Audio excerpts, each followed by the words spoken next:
Prepárense para desmantelar cada cliché cinematográfico sobre el narcotráfico. Borren de sus mentes la imagen romántica de El Chapo excavando túneles bajo la frontera o de Pablo Escobar escondido en la selva húmeda de Colombia.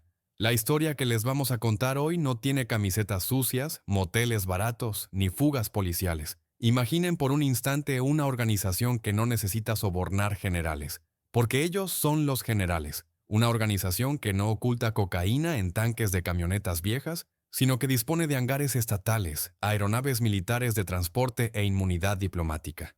Bienvenidos a Venezuela, un lugar donde la frontera entre el crimen organizado y el gobierno no solo se difuminó, desapareció por completo, se disolvió entre los vapores del queroseno de aviación y el brillo de las estrellas doradas en las charreteras.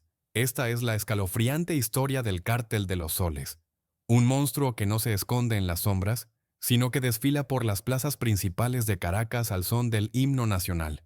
A diferencia de los cárteles mexicanos, que actúan como parásitos sobre el cuerpo estatal, el Cártel de los Soles se transformó en el propio Estado. Sus líderes no ostentan cadenas de oro sobre camisas hawaianas, visten uniformes impecables, repletos de condecoraciones, y se congregan en las oficinas climatizadas de los ministerios, mientras el país, afuera de las ventanas, se sumerge en un hambre medieval. El nombre del cártel no es una metáfora ni jerga callejera. Proviene de las insignias del alto mando del ejército venezolano. Estrellas doradas enmarcadas por rayos que emulan soles resplandecientes. Precisamente estos soles en los hombros se convirtieron en el símbolo de impunidad absoluta y en una patente para comerciar con la muerte a escala industrial. Pero para comprender cómo un ejército, cuya misión era defender la soberanía y al pueblo, se transfiguró en el narcosindicato más grande del planeta, debemos retroceder en el tiempo hasta principios de la década de los 90, cuando la palabra corrupción aún evocaba vergüenza y no envidia. En aquellos años, Venezuela, mimada por los ingresos petroleros, parecía un oasis de estabilidad en América Latina. Sin embargo, bajo la fachada de bienestar, los cimientos ya se estaban pudriendo.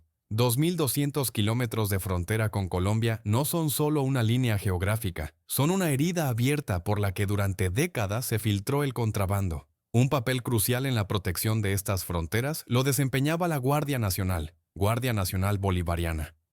A principios de la década de los 90, los narcobarones colombianos, acorralados en su propio país por la persecución de los cárteles de Cali y Medellín, comenzaron a buscar nuevas rutas.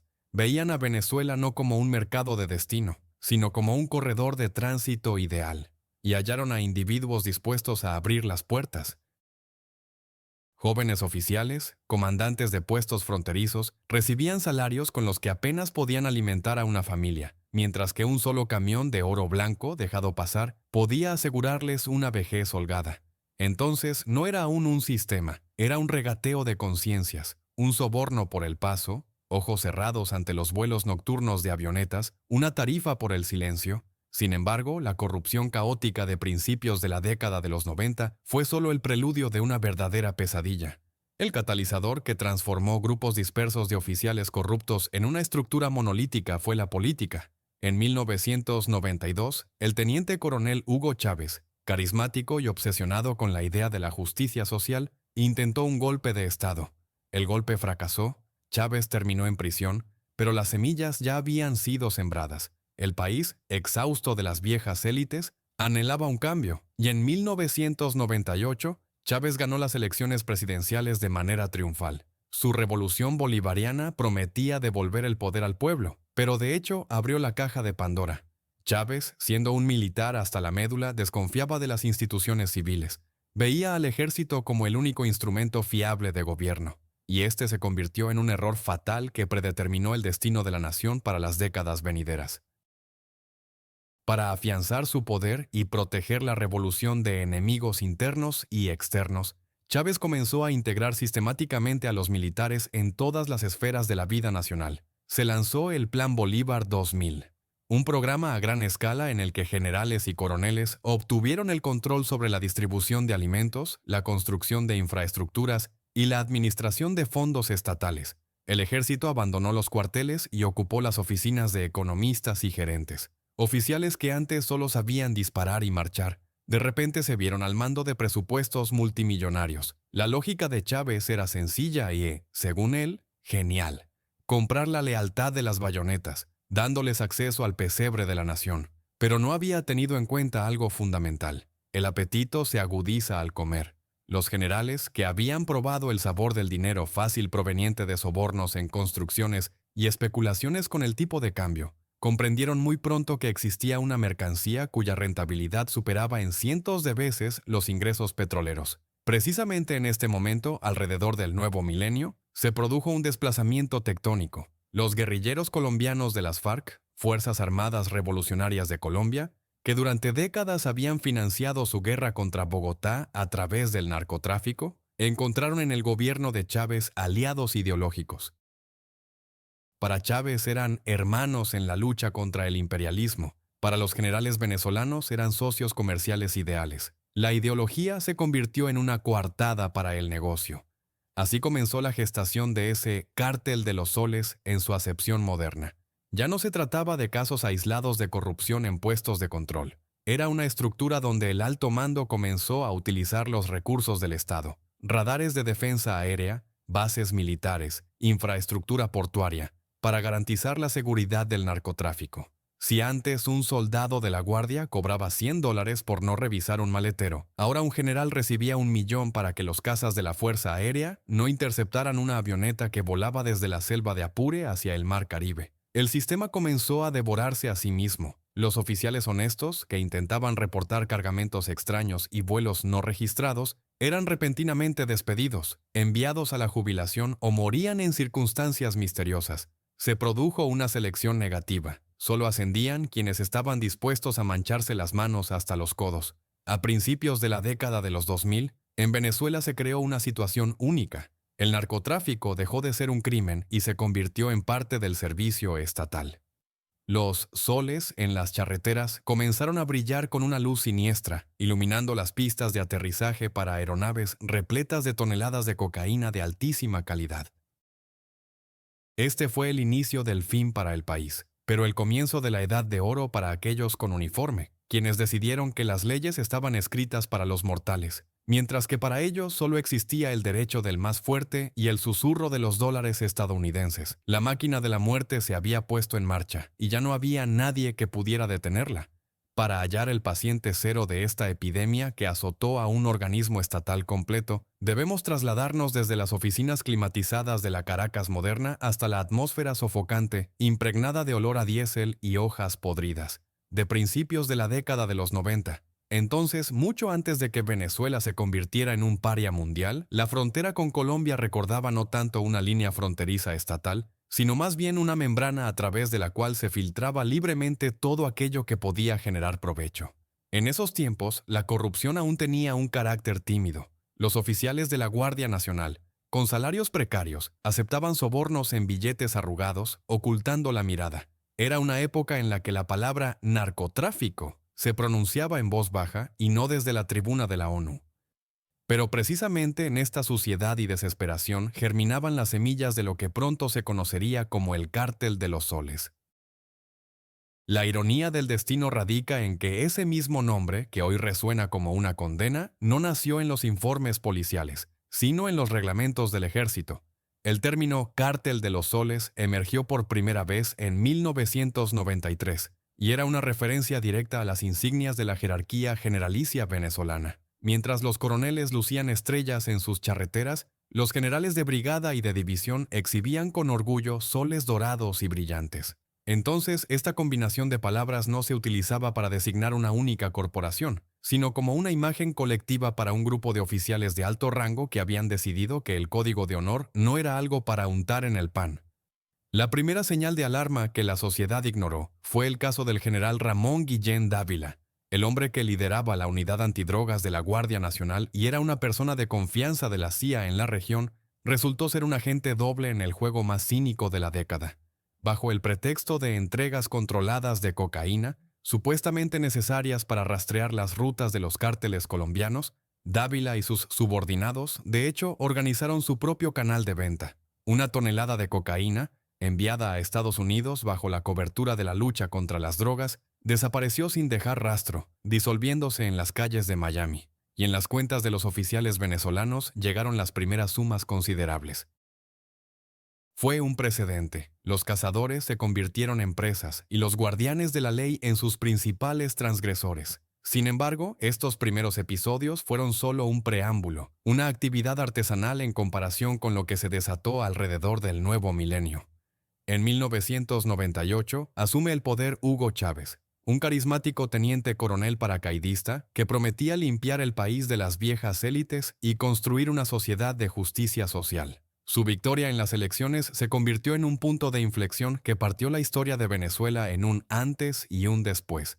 Chávez, obsesionado con la idea de la revolución bolivariana y paranoicamente temeroso de la traición por parte de los políticos civiles, apostó por la única institución que entendía y respetaba, las Fuerzas Armadas. Pero en lugar de mantener a los militares en los cuarteles, les abrió las puertas de la alta política y de la economía, cometiendo un error fatal que transformó las Fuerzas Armadas en una estructura comercial con un potencial de destrucción nuclear. En 1999, se lanzó el ambicioso Plan Bolívar 2000. Oficialmente era una misión humanitaria. Los militares debían construir carreteras, reparar escuelas y distribuir alimentos entre los más necesitados. En realidad, se transformó en un grandioso curso de formación en corrupción para el alto mando militar.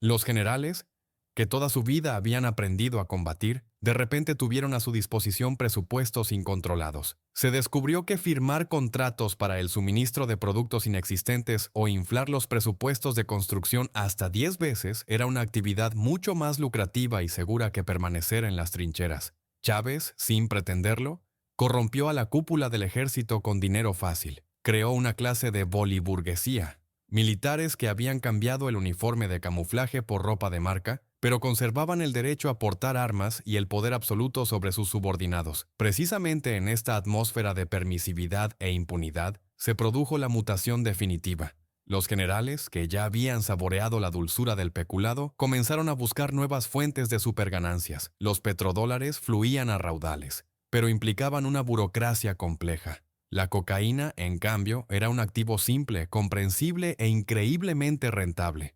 Chávez, buscando afianzar su poder tras el intento de golpe de Estado en 2002, selló con el generalato un pacto tácito, que podría resumirse en una frase: lealtad a cambio de impunidad. El presidente hacía la vista gorda ante lo que sus generales de rostros solares hacían en su tiempo libre del servicio, y ellos, a su vez, garantizaban que las bayonetas del ejército siempre apuntarían a la defensa del régimen y no contra él. Era un pacto con el diablo, sellado no con sangre, sino con polvo blanco. Las bases militares en la frontera con Colombia dejaron de ser puestos de defensa y se transformaron en verdaderos centros logísticos. Los guerrilleros colombianos de las FARC y del ELN, Ejército de Liberación Nacional, a quienes Chávez llamaba públicamente aliados ideológicos, recibieron no solo refugio en suelo venezolano, sino también socios comerciales con poderes estatales. Si antes el narcotráfico era un negocio arriesgado para solitarios que se abrían camino por senderos de cabras, ahora se convirtió en una cuestión de logística estatal. ¿Por qué esconderse en las selvas si se pueden usar camiones militares que nadie tiene derecho a inspeccionar? ¿Por qué arriesgarse en la aduana si el jefe de la aduana es un compañero de clase de la academia militar? Hacia finales de la década de los 90, el Cártel de los Soles dejó de ser un mito o una banda dispersa. Comenzó a configurarse como una vertical de poder en la sombra, donde el rango y la posición determinaban tu cuota en el tráfico, y la fidelidad a los ideales revolucionarios se medía por el grosor del fajo de dólares en la caja fuerte. El país aún dormía, arrullado por eslóganes populistas, pero por sus venas ya circulaba el veneno que muy pronto paralizaría la ley y la moral, dejando solo el derecho del más fuerte. Si el intento de golpe de Estado en abril de 2002 se convirtió para Hugo Chávez en un trauma político que casi le costó la vida, para el naciente narcosindicato, sirvió como esa inyección de adrenalina que transformó definitivamente la estructura del ejército en un monstruo criminal. Aquellas 47 horas en que Chávez fue apartado del poder impartieron al comandante una lección cruel. La ideología es nada sin las bayonetas, y las bayonetas deben estar saciadas y, sobre todo, unidas por una responsabilidad colectiva.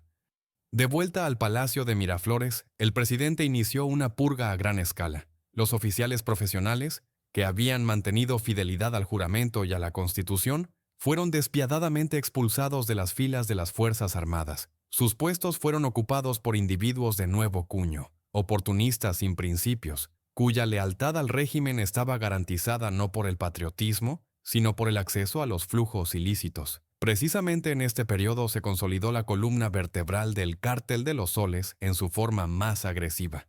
Los generales comprendieron que su destino estaba ahora indisolublemente ligado a la supervivencia del socialismo bolivariano, ya que la caída del régimen habría significado para ellos no solo el cese de sus funciones, sino una celda de prisión.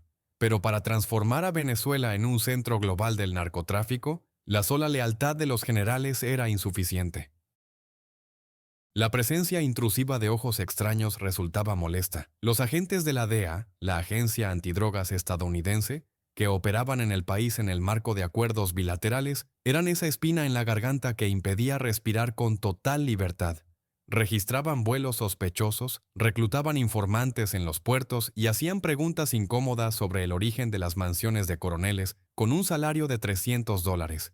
Chávez, quien ya se había subido por completo al carro de la retórica antiestadounidense, encontró el pretexto ideal. El 8 de agosto de 2005 acusó a viva voz a los agentes de la DEA de espionaje y de socavar la soberanía nacional, anunciando el fin de la colaboración.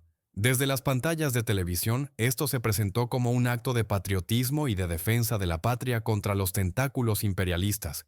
En realidad, era una cínica decisión de negocios. Ese día, en Venezuela, se apagó la luz, y en la oscuridad que siguió, comenzó el verdadero trabajo.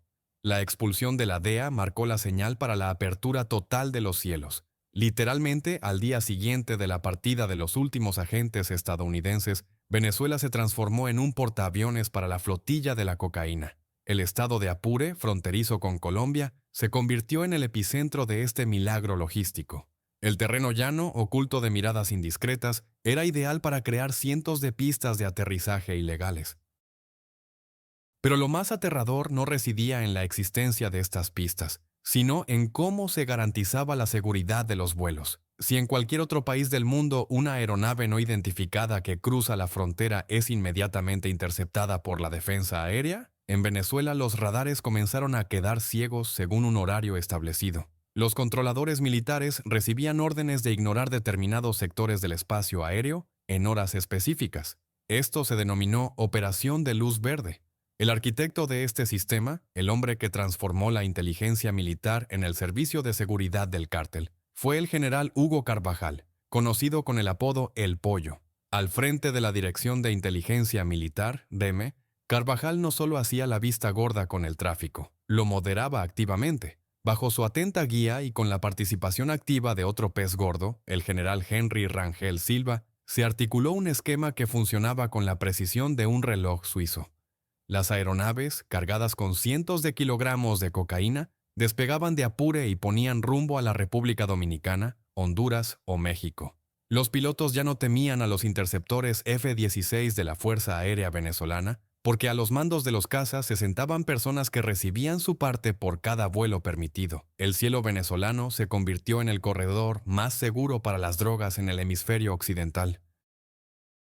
Las estadísticas de aquellos años resultan aterradoras por su contundencia. Si hasta 2005 por el territorio de Venezuela pasaban aproximadamente 50 toneladas de cocaína al año, después de la ruptura con la DEA, esta cifra se disparó a 250 o 300 toneladas. El país dejó de ser un simple punto de tránsito donde las drogas eran transbordadas de mulas a embarcaciones.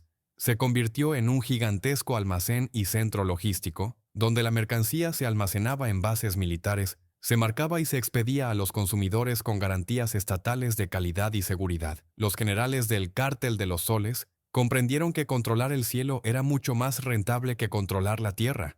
El puente aéreo, construido sobre las ruinas de la legalidad, generaba beneficios fabulosos que no terminaban en el presupuesto del país, sino en cuentas offshore en Andorra y Suiza. Hacia mediados de la década de los 2000, la transformación se había completado. El ejército dejó definitivamente de ser una institución de defensa del Estado y se mutó en una corporación cerrada, cuyo objetivo principal era la extracción de renta de su derecho monopolístico a la violencia. Oficiales que hasta hacía poco podían avergonzarse de un soborno en un puesto de control, ahora discutían la logística de los suministros de toneladas de polvo blanco, con la misma concreción con la que se discuten los suministros de alimentos en los cuarteles. El punto de no retorno había sido superado. Por delante les esperaba una nueva etapa, una sangrienta alianza con terroristas, que borraría las últimas barreras morales y transformaría a los militares venezolanos en los principales patrocinadores de la guerra en el continente. Sin embargo, la apertura del puente aéreo y la neutralización de la inteligencia estadounidense resolvieron solo la mitad de la ecuación.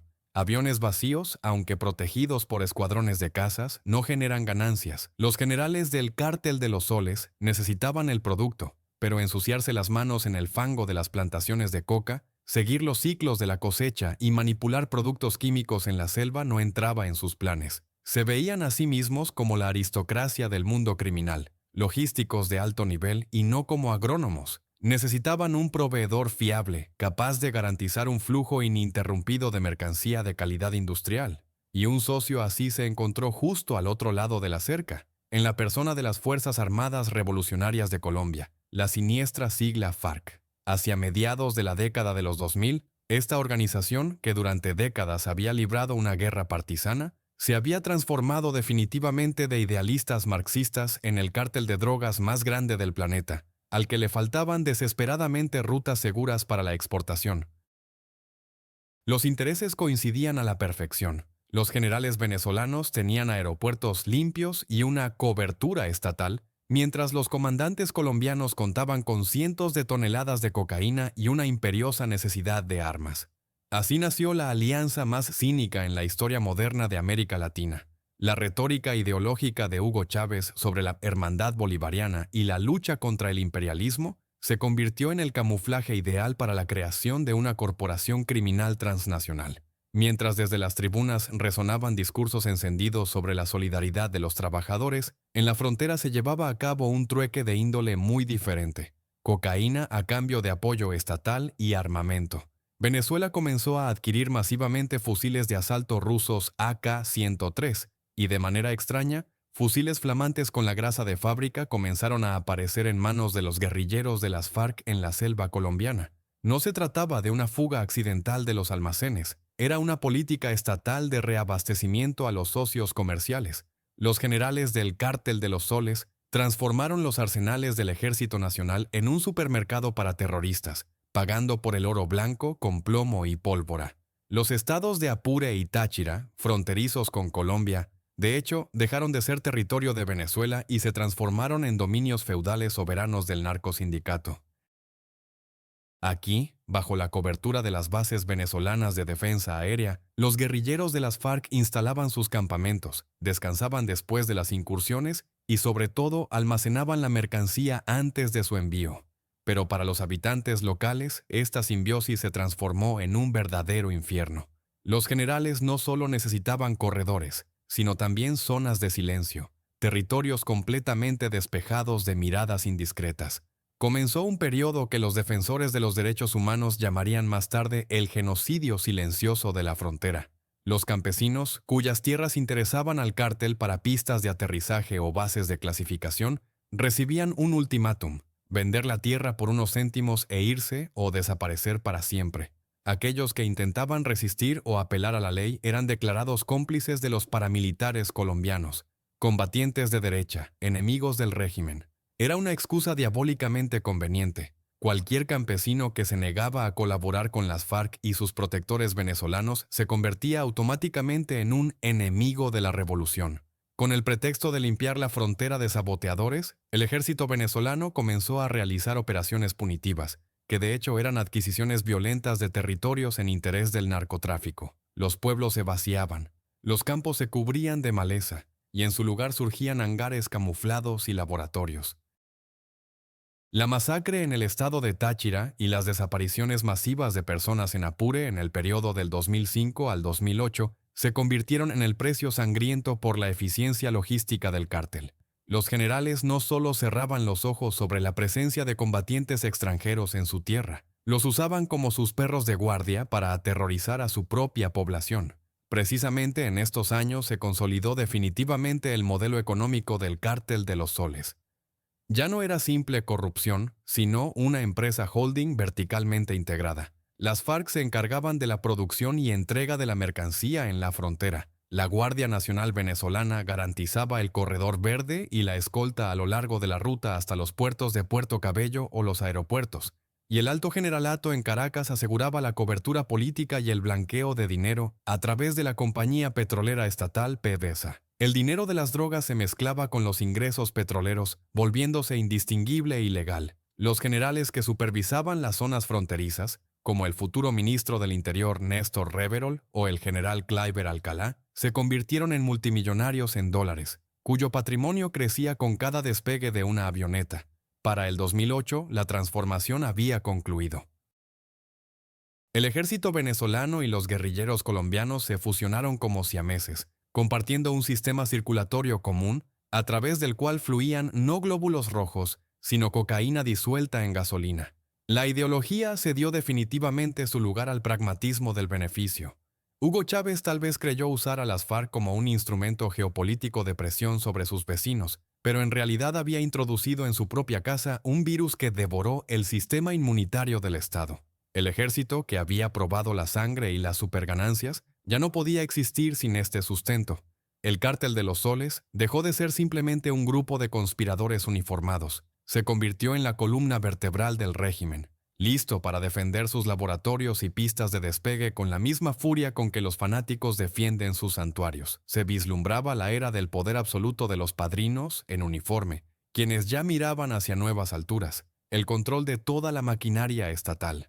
Para el 2008, la arquitectura del narcotráfico venezolano sufrió la mutación final, la más siniestra.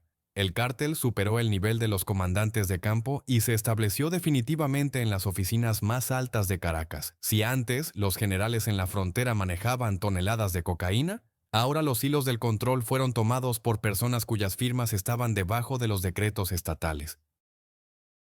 Entraron en escena figuras que transformaron el Cártel de los Soles de una junta militar a un verdadero imperio mafioso con integración vertical. Figura central de esta nueva época se convirtió Diosdado Cabello, un hombre de mirada pesada y con la reputación de eminencia gris de la revolución. Siendo el número 2 en la jerarquía del chavismo, no se limitaba a supervisar los flujos, se convirtió en el garante, esa muralla de concreto contra la que se estrellaban todos los intentos de investigación.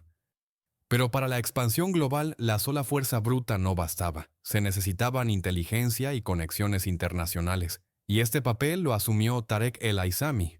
El nombramiento de El Aissami como ministro del Interior en 2008 se convirtió en esa pieza que completó el rompecabezas. Este joven y ambicioso político con raíces sirias aportó al funcionamiento del cártel algo más que un simple recurso administrativo. Abrió las compuertas para la interacción con el Medio Oriente, estableciendo, según datos de la inteligencia estadounidense, canales de comunicación estables con Hezbollah. Venezuela comenzó a emitir pasaportes venezolanos a personas que jamás habían hablado español, pero que sabían perfectamente cómo blanquear dinero a través de bancos libaneses. Bajo el control de este dúo, Cabello y El Aissami, el puerto marítimo clave del país, Puerto Cabello, se transformó en propiedad privada del narcosindicato. La Marina Militar, en lugar de proteger la costa, se convirtió en la escolta para los buques cuyas bodegas estaban repletas de cocaína con destino a Europa y África Occidental. Precisamente en este periodo, el Cártel de los Soles dejó de ser un problema local y se convirtió en una amenaza de escala planetaria. Sin embargo, todo imperio construido sobre la avaricia tarde o temprano empieza a devorar a sus creadores, y la ilustración más vívida de este canibalismo fue el caso de Walid Makled. Makled, conocido como El Turco, no era simplemente un empresario, era la encarnación del éxito en la Venezuela chavista. Dueño de la aerolínea Aeropostal y señor de facto de las terminales portuarias en Puerto Cabello, durante años sirvió de bolsillo para el generalato. Su negocio prosperaba por una razón sencilla: pagaba. Pagaba a todos, desde el jefe de la aduana portuaria hasta los comandantes de los distritos militares. Makled se sentía intocable, creyendo que la lealtad comprada de los generales era una armadura, pero cometió un error fatal al decidir que podía jugar de igual a igual con quienes ostentaban el poder real. Cuando los apetitos del Cártel de los Soles crecieron y Makled se volvió demasiado independiente y visible, el sistema decidió eliminarlo para apoderarse de sus activos. comenzó una guerra de aniquilación en la que los métodos del Estado no diferían en nada de los métodos de las bandas callejeras.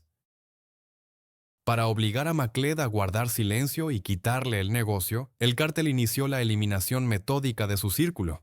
En enero de 2009, sicarios dispararon al veterinario Francisco Larrazábal, cuya única culpa era la cercanía de su finca a las propiedades de Macled.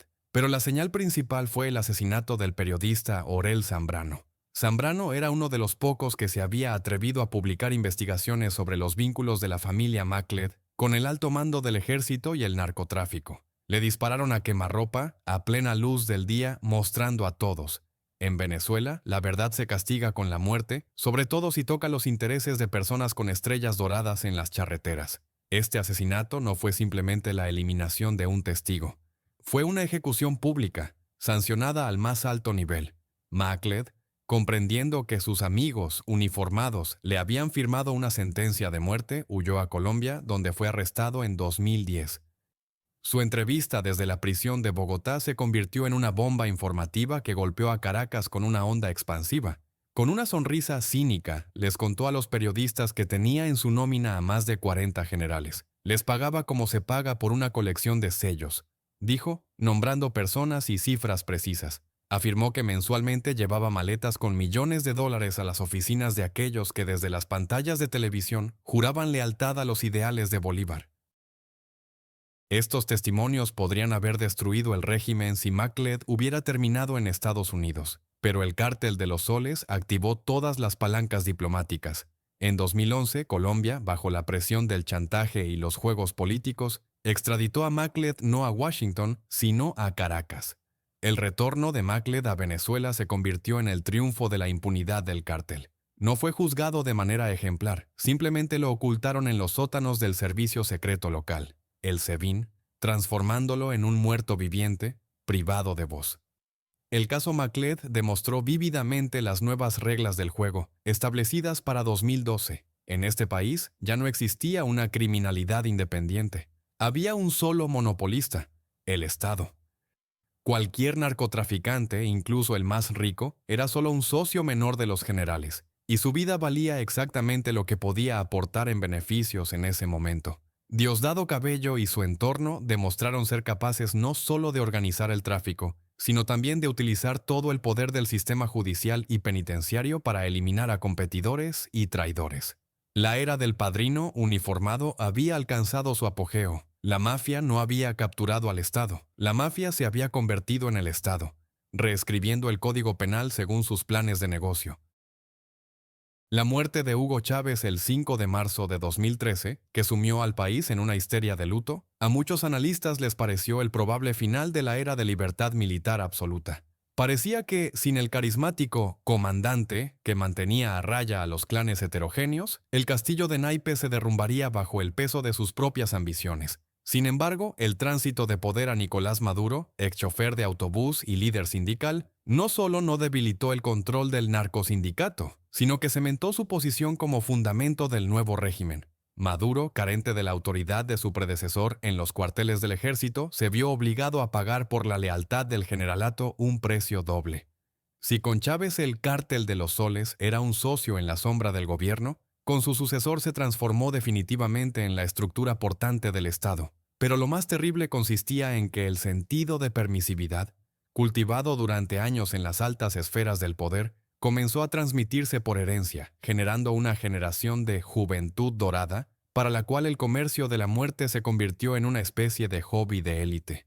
Precisamente en esta atmósfera sofocante de absoluta impunidad surgieron a la luz dos personajes, cuya historia se convirtió en un ejemplo de manual de cómo el poder absoluto licúa los cerebros.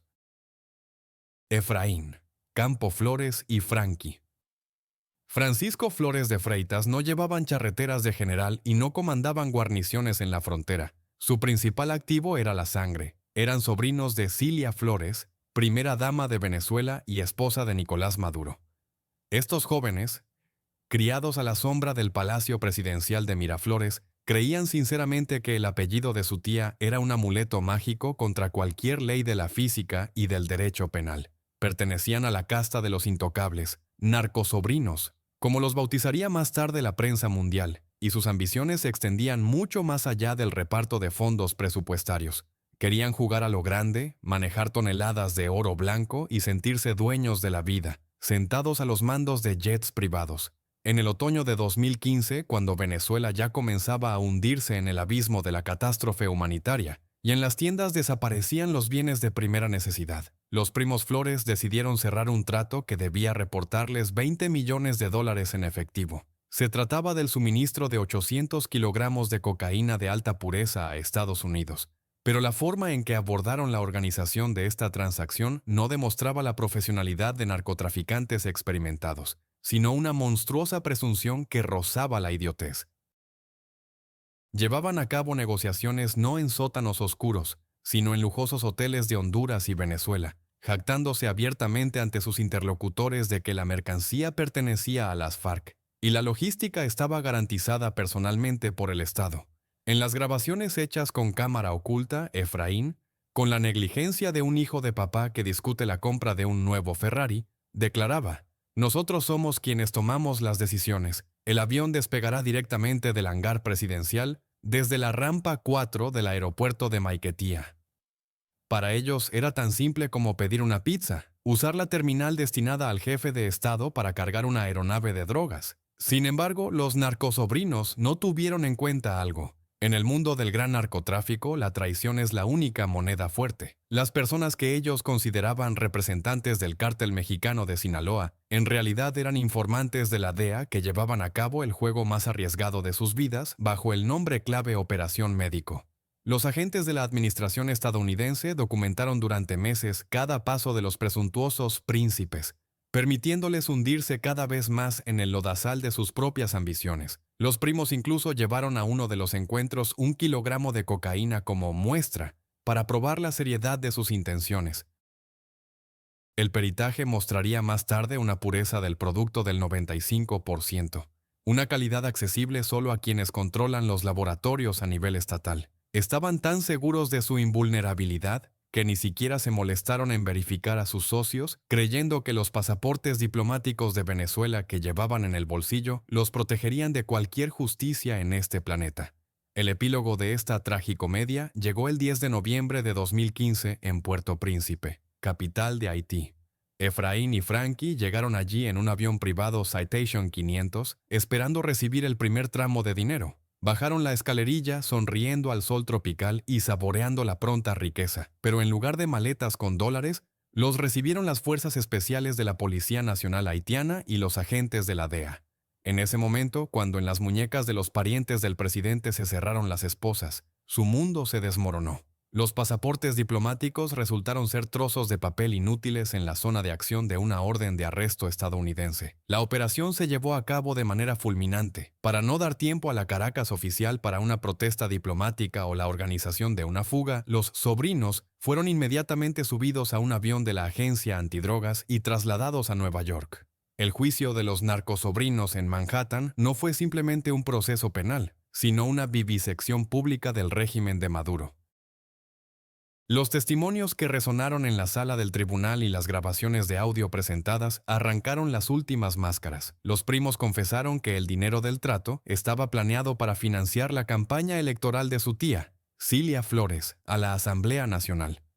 Era la prueba directa de lo que se susurraba en las cocinas de Caracas. El narcotráfico se había convertido en el sistema circulatorio de la política venezolana. El Cártel de los Soles había dejado de ser simplemente una organización militar. Había mutado en un asunto de familia de la cúpula en el poder, donde poder, cocaína y elecciones se habían entrelazado en un único ovillo tóxico. La sentencia, 18 años de prisión para cada uno, sonó como un toque fúnebre para el mito del paraíso socialista. Pero para el cártel mismo fue solo un molesto contratiempo, una pérdida de peones que obligó al sistema a volverse aún más cruel y hermético. Las ilusiones se habían disipado. El país era gobernado no por ideólogos, sino por bandidos comunes que habían llegado al hangar presidencial. Después del vergonzoso fracaso con los narcosobrinos, que expuso al régimen al público ludibrio como una empresa familiar para el comercio de cocaína, el Cártel de los Soles cambió de estrategia. Si antes la violencia era un instrumento de protección del negocio, a partir de 2014 se transformó en el principal método de gobierno del Estado.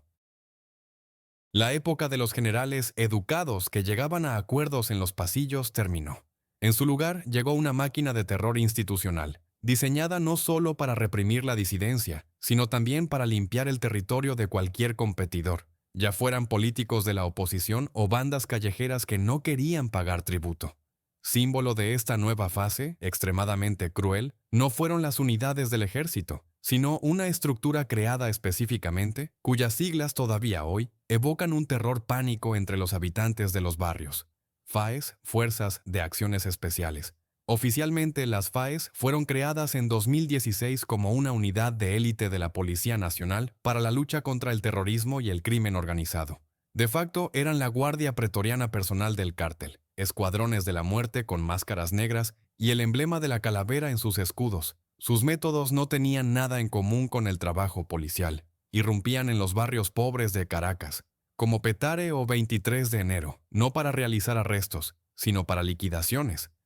Según datos de la Organización de Derechos Humanos, Provea, solo en el periodo de 2016 a 2019, los combatientes de las FAE son responsables de la muerte de más de 19,000 personas. En los informes oficiales, estos homicidios eran cínicamente llamados resistencia a la autoridad, pero en el lenguaje de la calle se conocía como limpieza. El cártel utilizaba las FAES para eliminar a pequeños traficantes y bandidos que intentaban hacer negocios al margen de la caja de los generales.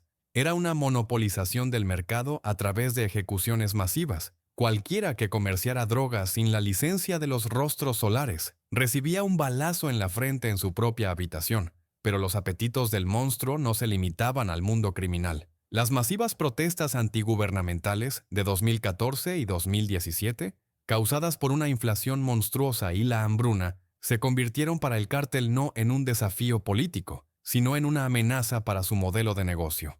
La caída del régimen habría significado no simplemente el cambio de bandera en el Palacio de Miraflores, sino la pérdida de control sobre puertos, aeropuertos y la frontera.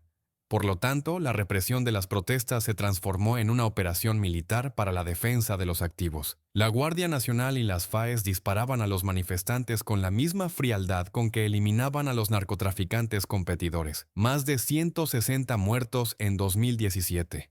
No era el precio de la democracia, era el precio de la estabilidad de los suministros de cocaína.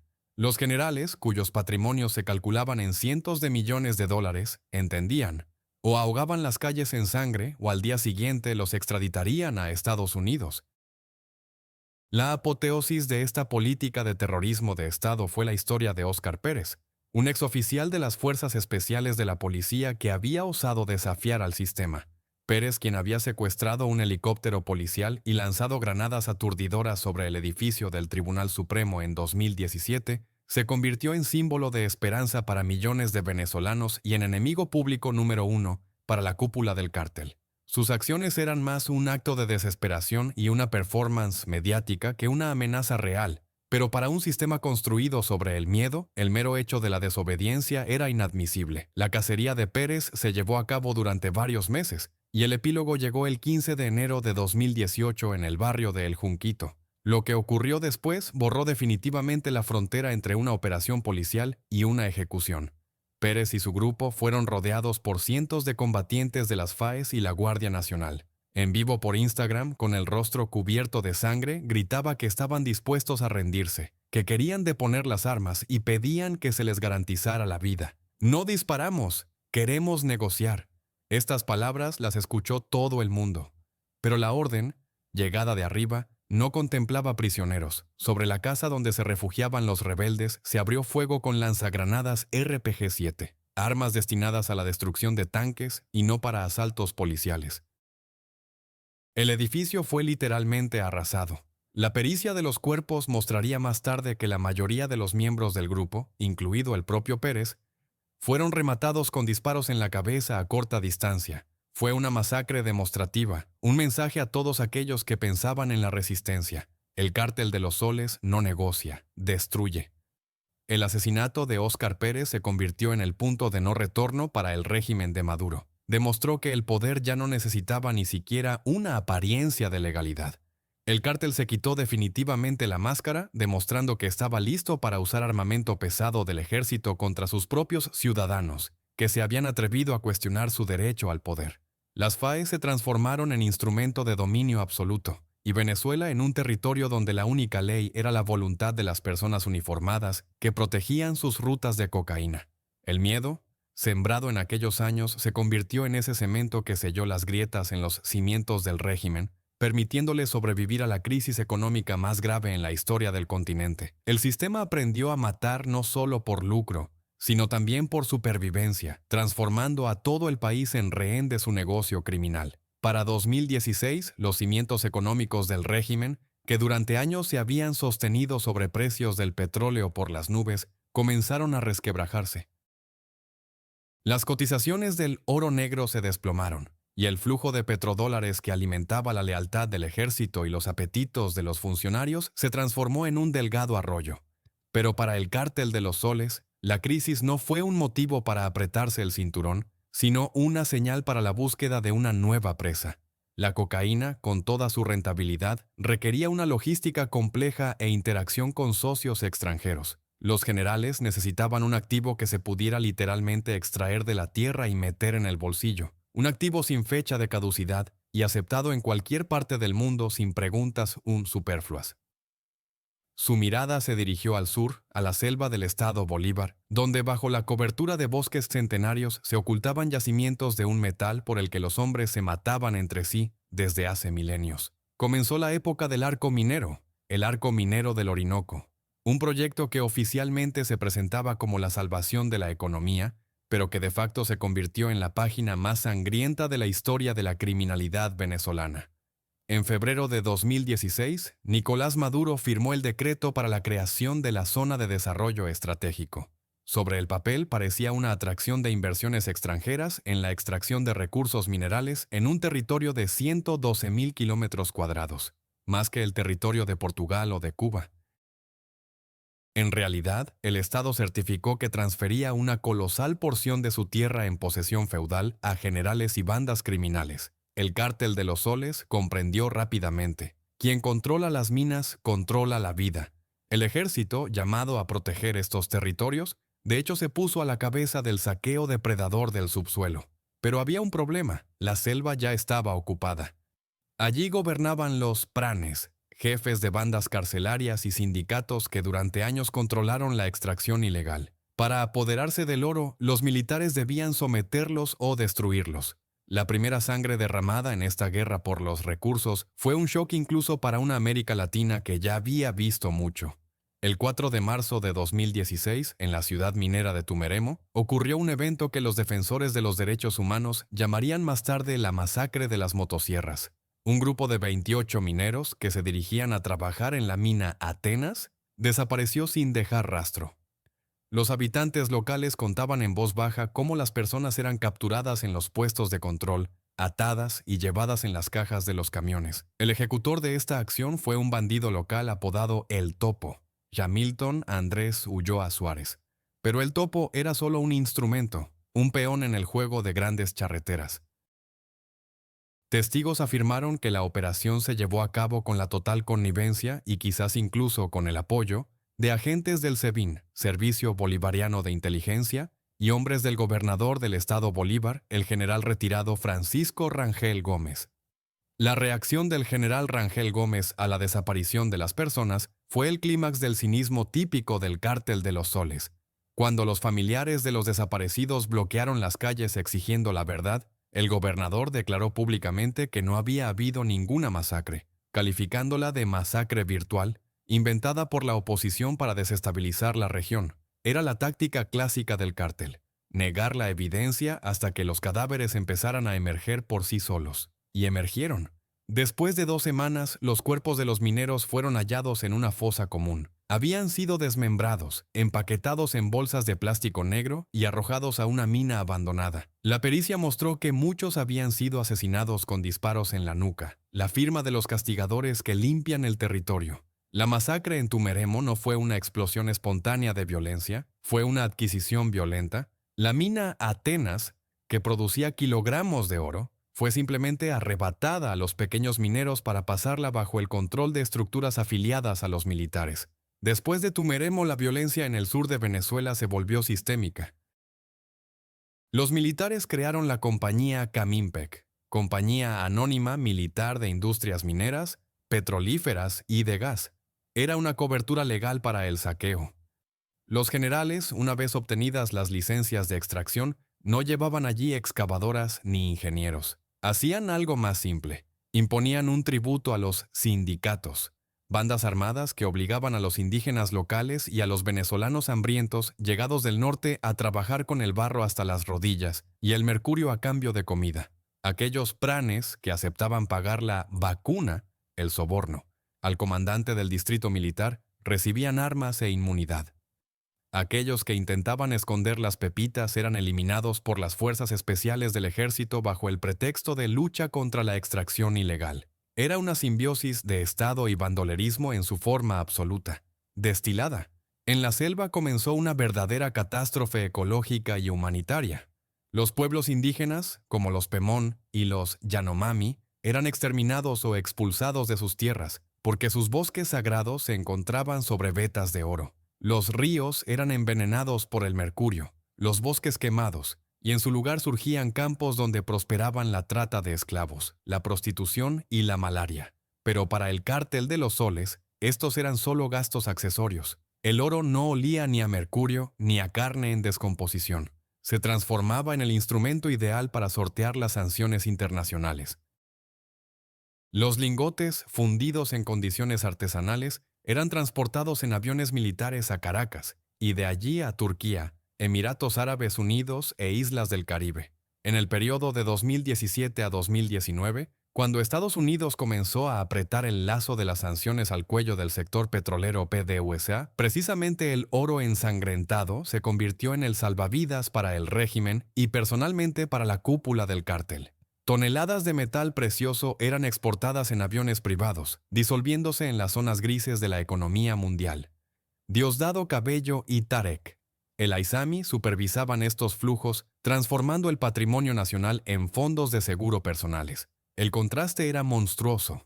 Mientras en los asentamientos mineros de El Callao la gente era cortada con motosierras por un gramo de arena robado, en los restaurantes de Estambul los funcionarios venezolanos comían filetes cubiertos de oro comestible.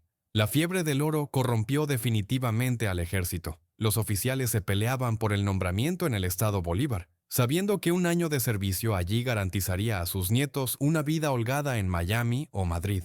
El cártel demostró ser capaz de monetizar incluso el caos, transformando una de las zonas más ricas en recursos naturales del planeta en una fosa común. Para marzo de 2020, la atmósfera alrededor del Palacio de Miraflores se densificó hasta el estado de un frente tormentoso. La ilusión de legitimidad que el régimen durante años había tratado de mantener en la escena internacional fue destruida por un solo comunicado de prensa desde Washington.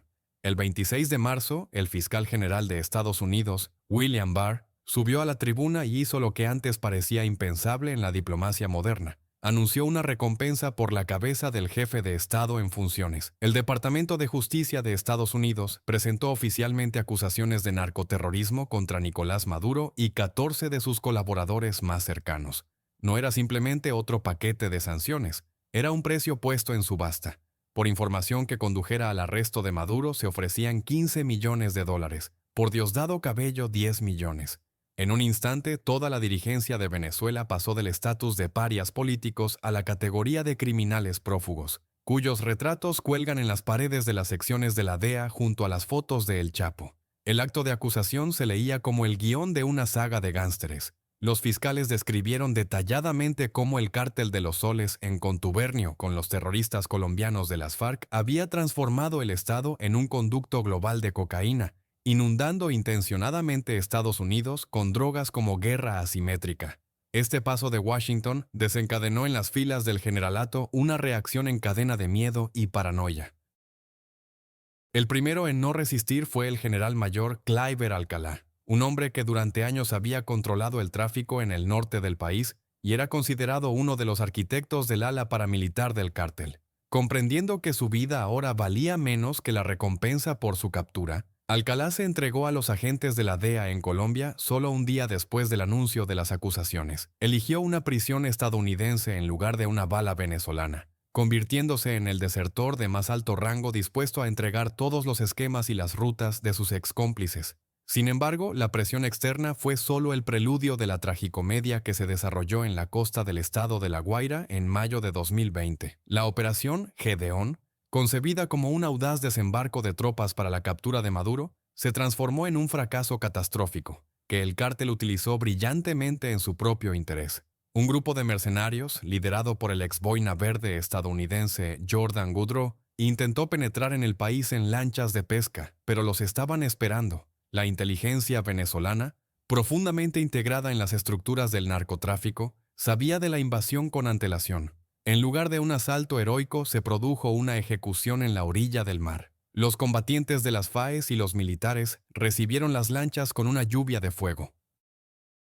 8 mercenarios fueron abatidos en el acto. Los demás, incluidos 2 estadounidenses, capturados y expuestos ante las cámaras como trofeos. Para el régimen, esta aventura fallida se convirtió en un regalo del cielo. Maduro y Cabello utilizaron la invasión como pretexto para una limpieza total dentro del país. Se inició una nueva ola de represiones, bajo cuyo rodillo cayeron no solo los verdaderos conspiradores, sino también cualquier oficial sospechoso de deslealtad. El cártel reforzaba sus filas, deshaciéndose de los indecisos bajo el pretexto de la lucha contra la intervención extranjera. Los generales se cerraron en torno al líder no por amor, sino por miedo. Comprendieron que se encontraban en el mismo barco, y una orilla donde no los arrestaran solo existía en Venezuela. La operación Gedeón demostró que derrocar el narcoestado con las fuerzas de un puñado de entusiastas es imposible, dado que lo protege no simplemente un ejército, sino una corporación que no tiene dónde retirarse. Pero el enemigo más temible para el cártel de los soles no fueron los fiscales estadounidenses ni los mercenarios, sino su propia avaricia. Cuando las amenazas externas fueron contenidas, las arañas en el frasco comenzaron a devorarse entre sí. La economía del país, desangrada por años de saqueo, ya no podía satisfacer los apetitos de todos los clanes. La industria petrolera yacía en ruinas, la extracción de oro requería esfuerzos y las rutas de la cocaína estaban bajo la mira de los satélites. Dentro del sistema comenzó una reyerta por la base de aprovisionamiento que se reducía, cuyo clímax fue la caída de una de las figuras más intocables del régimen. En marzo de 2023, Venezuela fue sacudida por la noticia. Arrestado Tarek El Aissami, exministro de Petróleo, vicepresidente y hombre que era llamado el intermediario entre Caracas y el Medio Oriente. El Aissami no era simplemente un funcionario, era el cerebro financiero del cártel, el arquitecto de los esquemas de lavado de dinero a través de criptomonedas y la flota oculta de petroleros. Su caída fue presentada como una lucha contra la corrupción, la operación PDVSA Cripto, durante la cual se descubrió que de las arcas estatales habían desaparecido más de $20,000 millones. Las imágenes en las que el omnipotente Tarek, con un mono naranja y esposas, caminaba bajo la escolta de las fuerzas especiales, se convirtieron en un shock. No era una lucha por la justicia, sino un acto de canibalismo. El clan de Maduro y los hermanos Rodríguez decidieron eliminar a un competidor que se había vuelto demasiado influyente y rico. El Aissami, que conocía todos los secretos de los pasaportes de oro para terroristas y las rutas de los narcos submarinos, se había vuelto demasiado peligroso para sus propios socios. Lo eliminaron para redistribuir los flujos y mostrar a los demás. En esta cadena alimenticia no hay insustituibles, y las garantías de seguridad valen exactamente hasta que eres útil al padrino. La purga de 2023 mostró el verdadero rostro del monstruo en su etapa avanzada de desarrollo. El cártel ya no necesitaba coberturas ideológicas. Era una lucha pura, destilada, por la supervivencia y el control sobre los restos de los recursos. Los arrestos de decenas de funcionarios, jueces y empresarios del círculo de El Aissami demostraron que el sistema se devora a sí mismo, tratando de prolongar su agonía. Aquellos que ayer compartían las ganancias del tránsito de cocaína, hoy firmaban órdenes de arresto para sus examigos, para desviar el golpe de sí mismos. El cártel de los soles entró en la fase de autodestrucción, pero incluso en este estado seguía siendo mortalmente peligroso. Dispuesto a arrastrar consigo a todo el país a la tumba, la traición se convirtió en la norma y la paranoia en la única forma de pensamiento estatal. La historia dio un giro completo. Comenzando por el comercio de conciencias en la frontera, los generales terminaron comerciando con las cabezas de sus más estrechos colaboradores. Hoy, cuando el humo de las purgas internas y los arrestos demostrativos se ha disipado un poco, y los titulares de los medios mundiales se han desplazado a otras crisis, nos enfrentamos a una realidad espantosa. El cártel de los soles no ha sido destruido, no ha sido disuelto y ni siquiera se ha debilitado. Ha evolucionado. Como un virus que ha desarrollado resistencia a los antibióticos más fuertes, el narcosindicato venezolano ha pasado a una etapa de metástasis profunda, inoperable, permeando cada célula del organismo estatal. Si hace 10 años era un grupo de generales ávidos que comerciaban cocaína a través de una frontera permeable, hoy ante nosotros hay un monstruo híbrido que no tiene análogos en la historia moderna. Ya no es simplemente crimen organizado. Es un fenómeno geopolítico donde criminalidad, terrorismo y poder estatal se han fusionado en un único monolito, protegido por inmunidad diplomática, soberanía y armamento pesado. La transformación más terrible ha ocurrido en el ámbito de la alianza de fuerza. Tras la desmovilización de las FARC en Colombia, el nicho liberado ha sido ocupado por el Ejército de Liberación Nacional, ELNE, una estructura aún más radical y cruel. A diferencia de sus predecesores, el ELN no se esconde simplemente en la selva venezolana. Se ha convertido en el ala paramilitar no oficial del régimen de Maduro. Combatientes con brazaletes rojos patrullan las minas en el arco minero, protegen las narcorutas y reprimen las protestas en las ciudades fronterizas, realizando el trabajo sucio que incluso la corrupta Guardia Nacional considera demasiado tóxico. Los generales del Cártel de los Soles han delegado a los terroristas la función de control sobre el territorio, creando un Estado dentro del Estado, donde las leyes de la República Bolivariana no tienen valor y la única constitución es la voluntad del comandante de campo que vierte el porcentaje a Caracas. La economía del cártel también ha mutado, volviéndose digital y global. Comprendiendo que las maletas de efectivo y las transferencias bancarias son fáciles de rastrear para el Tesoro estadounidense, los arquitectos del sistema, similares al ahora caído en desgracia el Aizami, han construido una complejísima red de lavado de dinero a través de criptomonedas y oro. La criptomoneda estatal Petro, de la que se reían los economistas occidentales, de hecho se ha convertido en el instrumento ideal para transacciones grises, permitiendo eludir las sanciones y legalizar los narcodólares. Los lingotes de oro, fundidos en los hornos artesanales de El Callao, vuelan en jets privados a Turquía, Emiratos Árabes Unidos y países de África, para regresar en forma de euros o mercancías, adquiridas a precios inflados en decenas de veces. El cártel ha aprendido a monetizar la existencia misma del Estado. Cualquier petrolero con crudo, cualquier contrato para la compra de alimentos es parte de una gigantesca lavandería que funciona 24 horas al día. Pero el crimen más monstruoso de los rostros solares no es el contrabando de drogas y no es el robo del presupuesto, sino lo que le han hecho a su propio pueblo. El cártel de los soles ha transformado el hambre en un arma de destrucción masiva y en un instrumento de control social. El programa CLAP, Comités Locales de Abastecimiento y Producción, creado supuestamente para ayudar a los pobres, se ha convertido en un lazo al cuello de la nación. Cajas con productos caducados de baja calidad se distribuyen solo a quienes demuestran lealtad al régimen. Los generales que controlan la importación de alimentos, como Rodolfo Marco Torres o Carlos Osorio, han amasado fortunas sobre el hambre de sus compatriotas, adquiriendo comida a través de esquemas de corrupción mediante empresas fantasma en México y Turquía. Mientras los niños en los barrios mueren de inanición, la élite del cártel celebra cumpleaños en las cimas de los tepuyes en los parques nacionales, transportando a los invitados en helicóptero. El resultado de esta gestión cínica ha sido la mayor crisis migratoria en la historia del hemisferio occidental. Más de 7.700.000 venezolanos, un cuarto de la población del país, han abandonado sus hogares, huyendo de la miseria y las represiones. No es simplemente una cifra en un informe de la ONU. Son millones de destinos rotos, familias divididas y vidas perdidas. Por las carreteras de América Latina deambulan los caminantes, espectros de la nación alguna vez más rica del continente, cuyo futuro ha sido robado y convertido en propiedades inmobiliarias en Madrid y cuentas en Suiza. Para el cártel, este éxodo es ventajoso. Menos descontentos, menos bocas, más remesas de dinero de los migrantes que sostienen a sus parientes restantes. El país se ha vaciado, dejando a los generales solo petróleo, oro, cocaína y una población sumisa, asustada, dependiente de la limosna alimentaria. Y aquí llegamos al horror principal, filosófico, de esta historia. El Cártel de los Soles ha demostrado al mundo un teorema terrible. La mafia es imposible de derrotar con métodos policiales si la mafia posee la soberanía. ¿Cómo arrestar a un don si interviene desde la tribuna de la Asamblea General de la ONU? ¿Cómo realizar una redada en un narcolaboratorio si lo cubren sistemas de misiles antiaéreos S-300 y cazas Su-30 de fabricación rusa? Las órdenes de la Interpol y las recompensas del Departamento de Estado de Estados Unidos son impotentes contra personas que no salen de los límites de su feudo o de dictaduras amigas.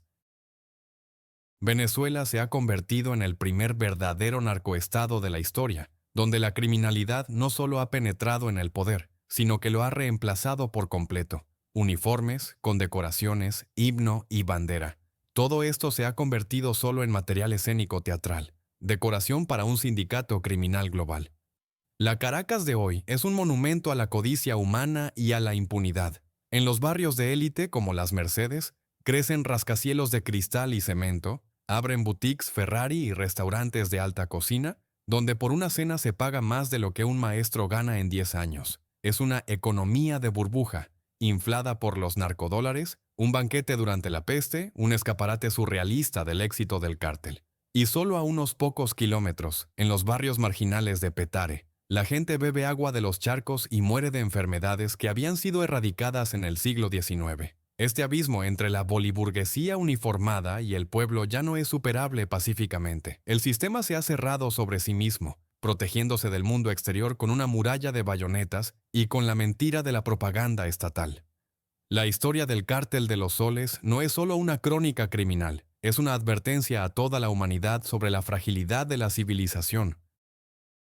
Muestra cuán rápido un país con recursos gigantescos y tradiciones democráticas puede deslizarse hacia la Edad Media si se permite a personas con armas sentirse por encima de la ley. Hemos visto cómo comenzaron con pequeños sobornos en la frontera, cómo justificaban sus crímenes con los propósitos supremos de la revolución, y cómo terminaron devorándose a sí mismos y a su propio pueblo. El mal aquí no ha sido castigado, simplemente ha cambiado de piel. Ha reescrito la Constitución y se ha declarado a sí mismo ley. Y ahora, observando este final trágico, hágase una pregunta que hiela la sangre. Si la comunidad internacional, con todo su poder, sanciones y tribunales, ha resultado impotente ante un grupo de generales que han transformado un país entero en su cártel de drogas personal, entonces, ¿qué puede detenerlos? ¿Existe una fuerza capaz de arrebatar el Estado de las manos de la mafia? Cuando la mafia tiene aliados nucleares y un puesto en el Consejo de Derechos Humanos? ¿O quizás estamos simplemente observando el nacimiento de una nueva forma de gobierno, donde el crimen se convierte en la única forma efectiva de política? Escriban en los comentarios, ¿creen que la justicia para millones de venezolanos triunfará algún día? ¿O el Cártel de los Soles seguirá siendo un monstruo invencible que se ríe en la cara del mundo desde detrás de los altos muros del Palacio de Miraflores? Denle me gusta si esta historia les ha abierto los ojos al verdadero precio del poder, y suscríbanse porque en el mundo de las sombras aún hay muchos monstruos de los que se acostumbra a callar, pero de los que ustedes tienen el deber de saber.